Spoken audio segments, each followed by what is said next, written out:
Hello and welcome everyone to the SFU Student Governance Workshop. This particular workshop is presented through the SFSS Advocacy Committee.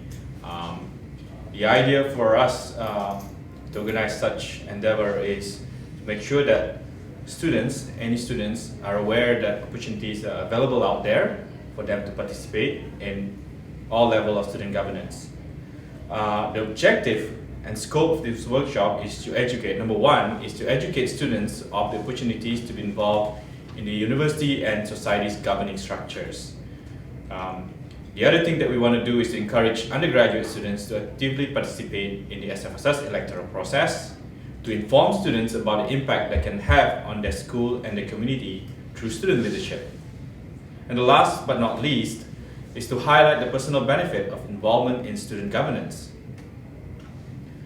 Questions: why should I get involved as an average student?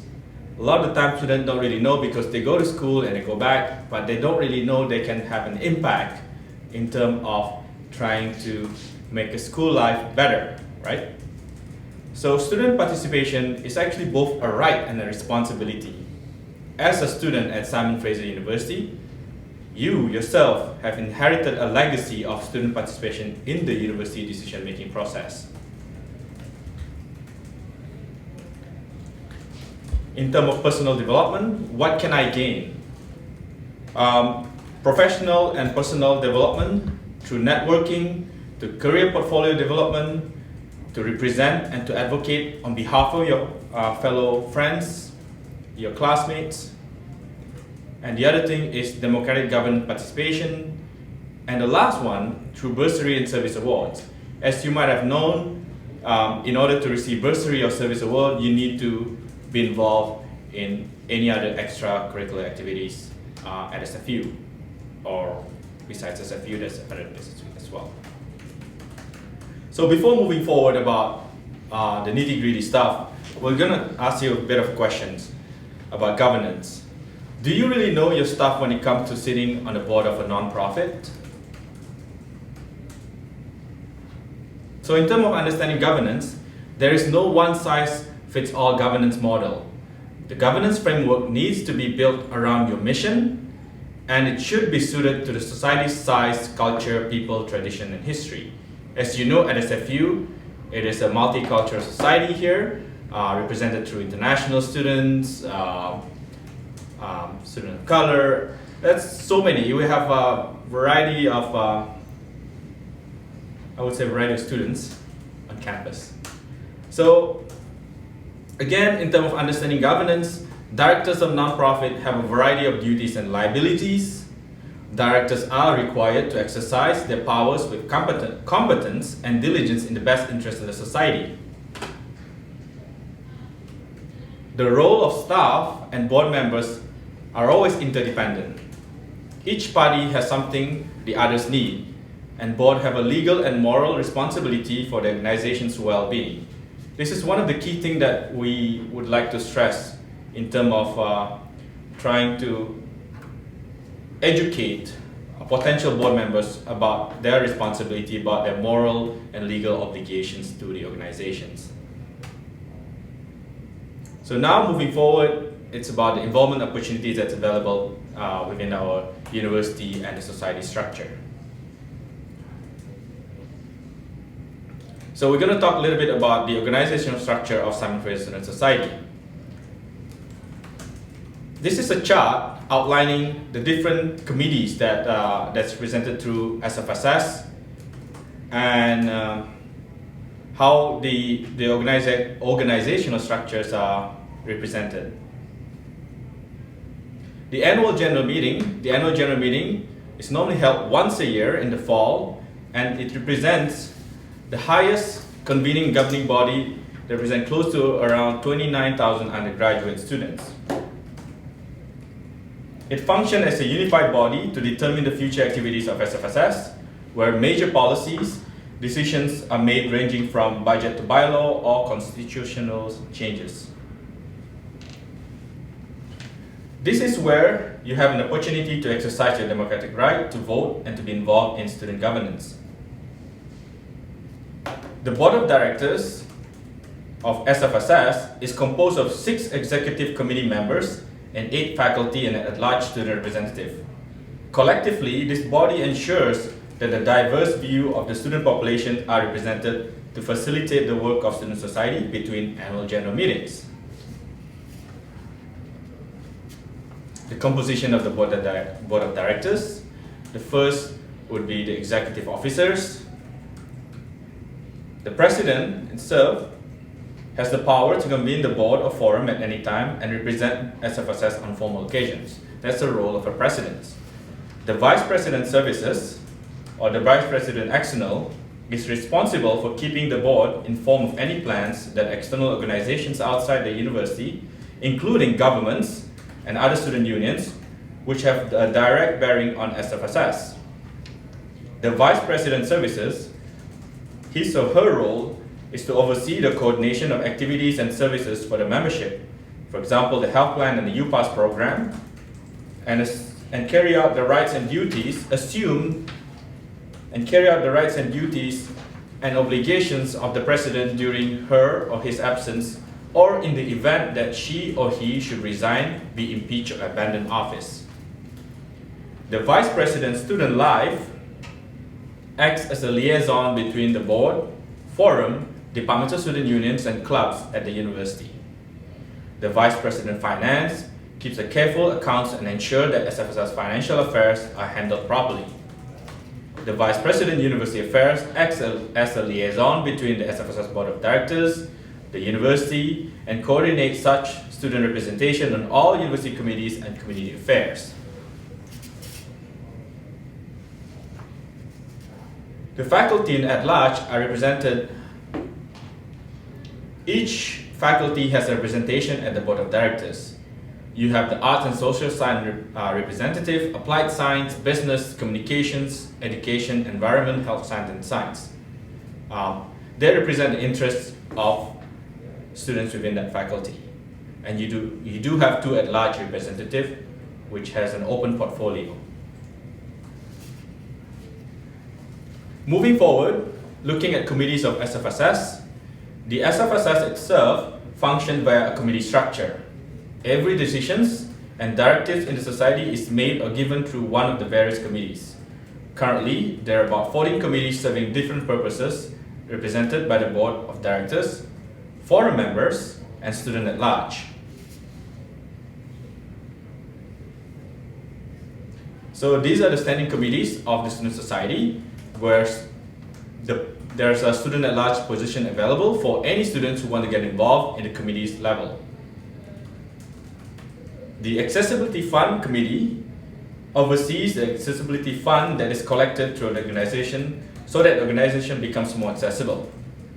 The Advocacy Committee plans and implements the advocacy and lobbying efforts of the society campaigns directed either at the university and at all levels of government. And within this committee, there's 2 student at large positions that's available for any students who want to participate in the committee structure. You have the next one will be the Bill SFU Student Advisory Committee. As you're aware, the Student Society has embarked into this new project to build a new student union building. So this committee is responsible in terms of organizing consultation with the general membership, implement communications and promotion to the general membership, and make recommendations to the board of directors about the project itself. And there's 6 student at large positions available for any students who want to participate. The Constitution and Policy Review Committee reviews, revises, and makes judgment on society's constitutions, bylaws, and policy. The board can change policy, but the constitution and bylaw can only be changed by the membership through the annual general meeting. The Commercial Service Committee, where there's 2 student at large positions available, oversees the commercial venture of the society and makes recommendation and implements decision as to how the commercial service should run. In terms of the commercial services that the society owns, we have the copy center, we have the pub, we have the ladle, the higher ground cafe. Yeah, those are the commercial services that we provide for our membership. The next committee will be the events committee. This committee initiates and plans events put forth by the board for the membership. One of the more recent projects that is in the plan would be the concert, the spring concert. The executive committee is composed of the executive member of SFSS, and there's no student at large position available. But what the committee does is tasked with overseeing the day-to-day operation of the society. The committee also directs and sets priorities for staff members. The Extended Health and Dental Plan Committee oversees the society extended health and dental plans, makes recommendations on additions and cut to the plan for board's approval, including hearing opt-out appeals. The Finance and Administrative Service Committee, where there's 2 student at large positions available, this committee is tasked to oversee the finances and deals with the administrative procedures of the society. The Granting Committee, where there's 2 student at large positions available, evaluate grants from both grant line of clubs and departmental student union. You have the Remuneration Advisory Committee. The committee advises the board as to what directors and forum representatives should be compensated. The Stipend Appeals Committee deals with forum or directors' stipend payment appeals. The Student Space Oversight Committee recommends recommendation and other student society spaces alteration to the board. And then the Surrey Campus Committee, the committee advocates for the need of Surrey students and plan for events for the group. These are the structures and the functionality of committees of SFSS, and where you see the student at large position available means that any students who are interested in the committees is able to be part of, to be a voting member of specific committees that's mentioned here. Moving forward, the SFSS Forum. Forum itself is a monthly cross-campus dialogue made up of Departmental Student Union representative along with some constituency group representative as well as members of the Board of Directors. This is a unique monthly meeting that discusses the issues and challenges faced by individual departments, faculties, and constituency so that students may respond collectively. If we look at forum within the university context, forum itself is one of the main ways that students are represented in decisions at SFU. There are many decisions made at SFU, especially in the context of your academic departments, that directly impact student departments. So for example, department may choose to change how teaching is done, such as eliminate tutorials, implement only multiple choice exam, or eliminate courses or programs. Because there's so many departments, it is useful for students through their forum members to share this information about what's going on with other students so that everyone can all see there are university trends that students should be speaking about.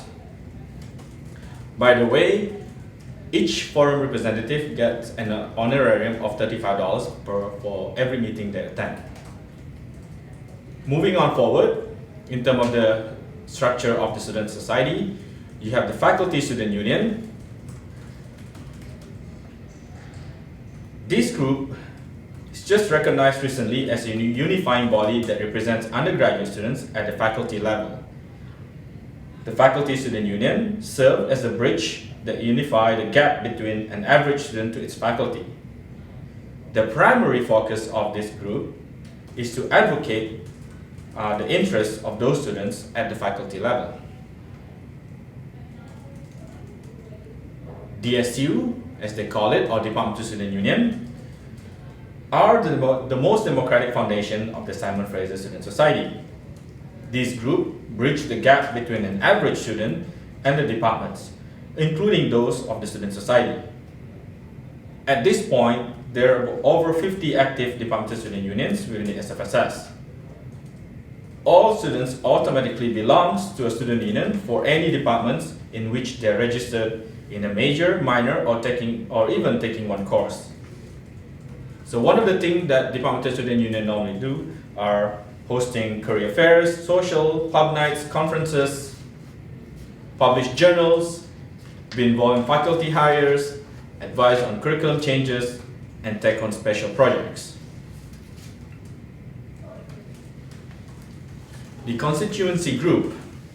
These are self-identified campus groups that advocates on behalf of students that are underrepresented at SFU, and to ensure that all students have a voice in the society and within the broader community. This group, for example, women, First Nations, students with disabilities, international students, students who are lesbian, gay, bisexual, and transgender are represented as a constituent of the student society. These groups advocate on behalf of their members and continuously represent them through social activities and events. The Women's Center. The SFU Women's Center is run by a collective of volunteers, which are from the constituency group, and staffed by one member of the student society. And the function is to strive to uphold the following 5 mandates. Pro-feminist, which is committed to struggle of women's rights and is opposed to all forms of oppression. Sex positive, committed to providing sex positive information. Pro-choice, committed to ensuring women's right to control their bodies and reproductive life. Trans and intersex inclusive, committed to ensuring that trans and intersex women's rights are respected, and anti-racist, zero tolerance policy on racism and ethnocentrism that discredit others. The Out on Campus is the students, staff, faculty, allies, and alumni working together to reduce discrimination and increase awareness about lesbian, gay, bisexual, transgender people on campus and in society. This department is committed to resisting all forms of discrimination and oppressions and recognize that LGBTQ people represent a wider diversity of communities. One of the more well-known groups on campus, clubs, is one of the primary way in which the membership interacts with the society. The mandate of each group may serve different interests ranging from purely social to political or religious to advocacy-based. Moving on forward, we have to touch a bit upon the Constitution and bylaw. The Constitution itself contains SFSS fundamental principles used to govern the society.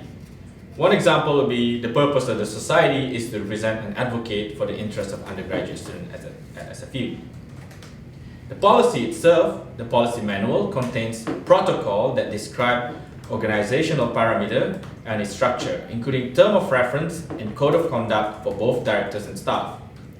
SFSS policies are wide-ranging and deal with a wide variety of topics, from how the meeting minutes are taken to the deregulation of tuitions. You can find SFSS policy manual and bylaw on the SFSS website. So moving on forward, we'll talk about the SFU governing structure and how you can get involved in the university context. The convocation itself is composed of all faculty members, senators, graduates, meaning degree holders holding honorary, including honorary alumni of the university. The main function of convocation is to elect a chancellor who acts as a chair of the convocation and 4 convocation senators. Convocation ceremonies are held twice annually to confer degrees, including honorary degrees as well as award diplomas and certificates.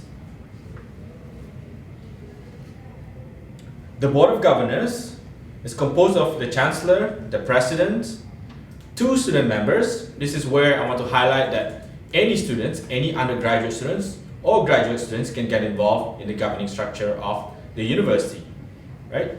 You have 2 faculty members, 1 staff member, and 8 individuals appointed by the British Columbia government. Traditionally, the board is chaired by one of the government appointees. The Board of Governors of SFU is responsible for the general management and governance of the university.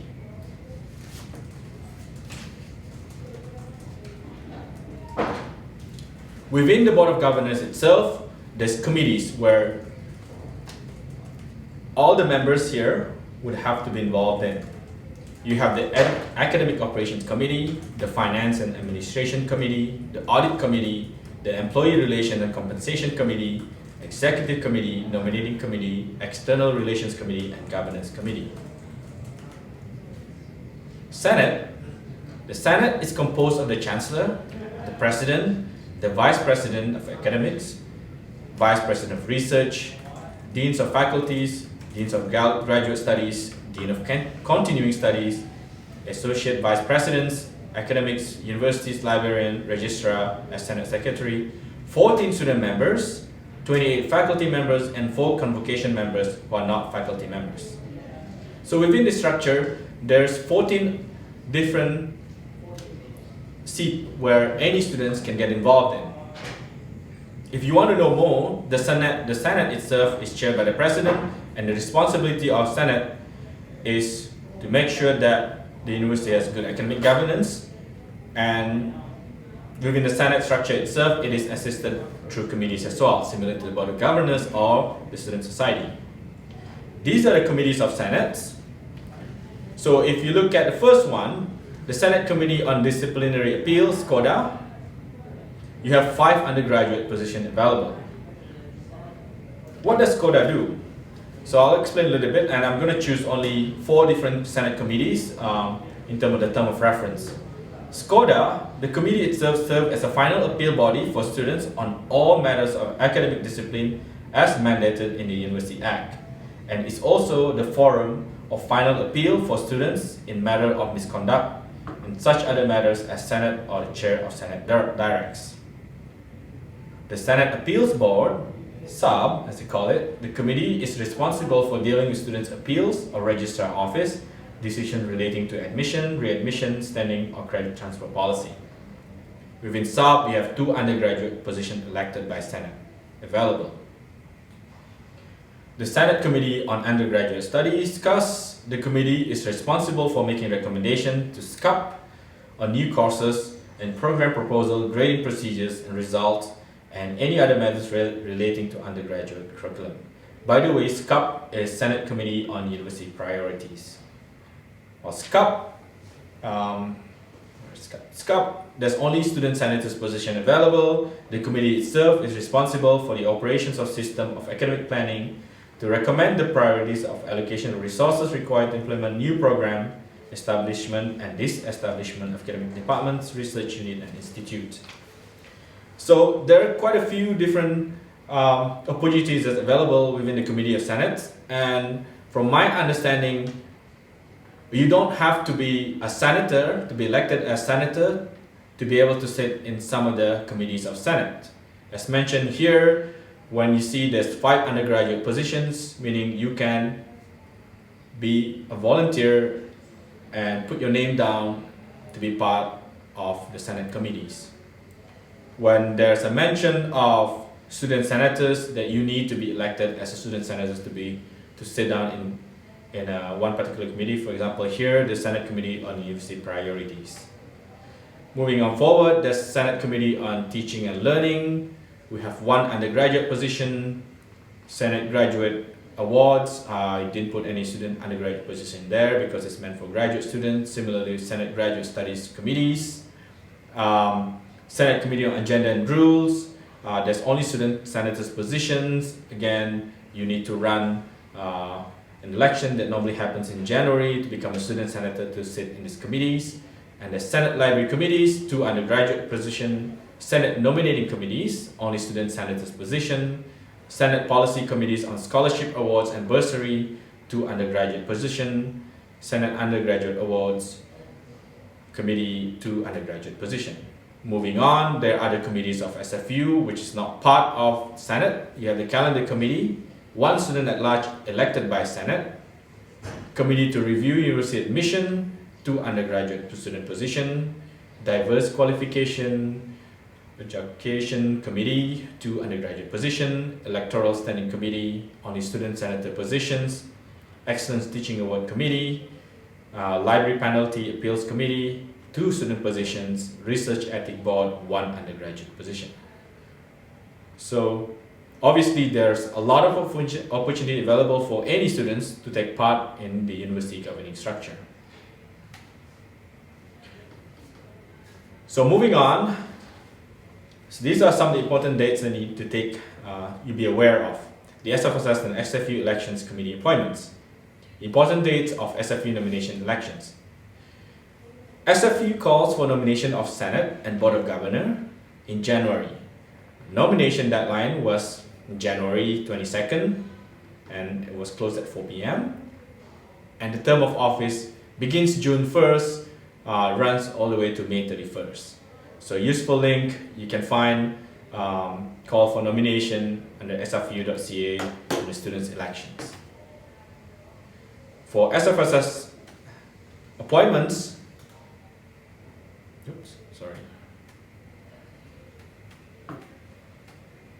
SFSS committee appointments, the major call for committee appointments takes place in May every year when the new board of directors of the Simon Fraser Student Society assumes office. So look out for appointment opportunity from the SFSS website. SFSS elections 2014, I'm going to pass on to my colleague to continue on.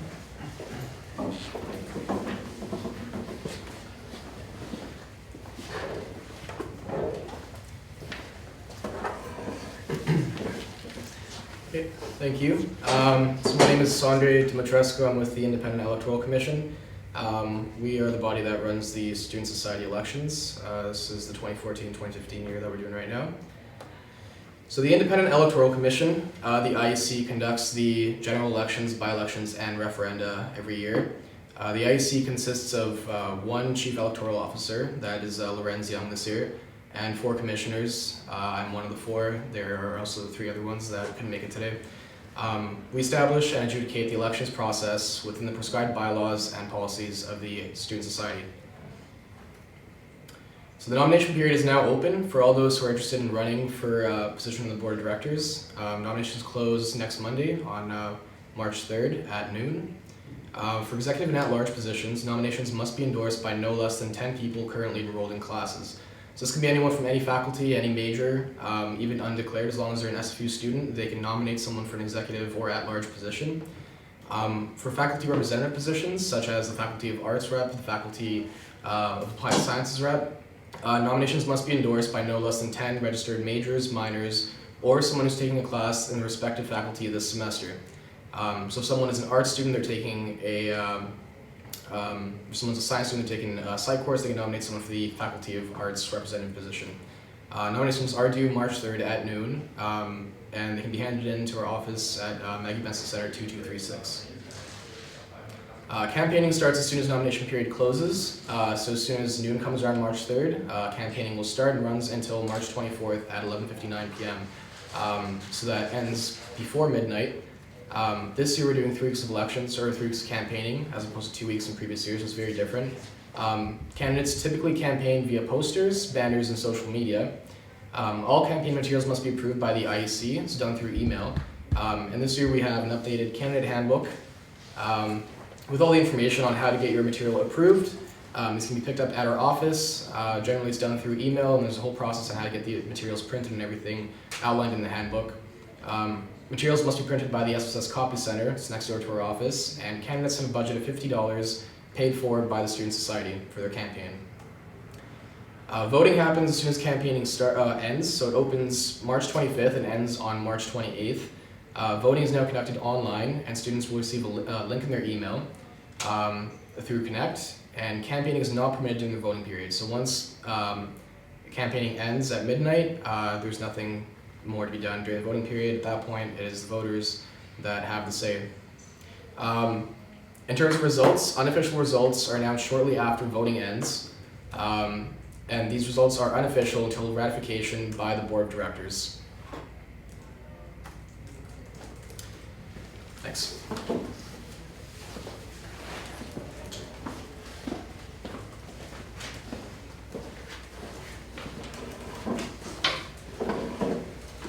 So moving on forward in terms of time commitments. If any members who are interested to become the directors of SFSS, we have broken down in the estimated time commitment to become an executive. So each position, the VP Finance, the Presidents, VP Student Life, VP Services, VP Externals, are stipended for 60 hours bi-weekly. We've broken it down, so you would require at least about 6 hours for board meetings, including preparation times. That's including reading materials, checking emails, reading agenda, reading meeting minutes that you're supposed to approve at the board meeting. You spend at least about 6 hours in chairing and attending SFSS committee meetings, about 4 hours to attend execs and forum meetings, about 14 hours under doing administrative and email correspondences, 6 hours liaising with staff and boards, about 4 hours to attend any other SFSS committees that you're not part of but interested in what's going on within the committees, and generally about 20 hours of unallocated time. This is just a general chart. We've broken down to its numbers. What about if you want to get involved in the faculty reps and at-large positions? You generally spend about 4 hours attending forum and SFSS committee meetings, 4 hours of board meetings, including your prep time, 10 hours email correspondences, 4 hours administration and attending Department of Student Union meetings. This is just an average time because if you're an arts representative, you have about 20 student union that you need to go to. And generally about 8 hours of unallocated time. And these positions are stipended for 30 hours bi-weekly. In terms of Senate and its committees, roughly estimated at about 14 hours monthly.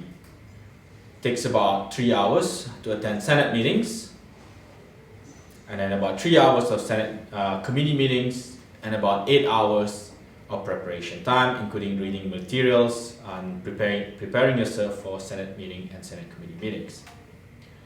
Estimated time commitments for the Board of Governors and its committees. Again, we've broken it down to about 14 hours bi-monthly, about 4 hours of Board of Governors meetings, 2 hours of committees of Board of Governors, and about 8 hours of preparation time. So the governance quiz, we're going to skip this one because this is more interactive. So we can move forward. Let's see. So anyway, moving forward, to end this workshop, one goal of good governance is to enable an organization to do its work and to fulfill its missions.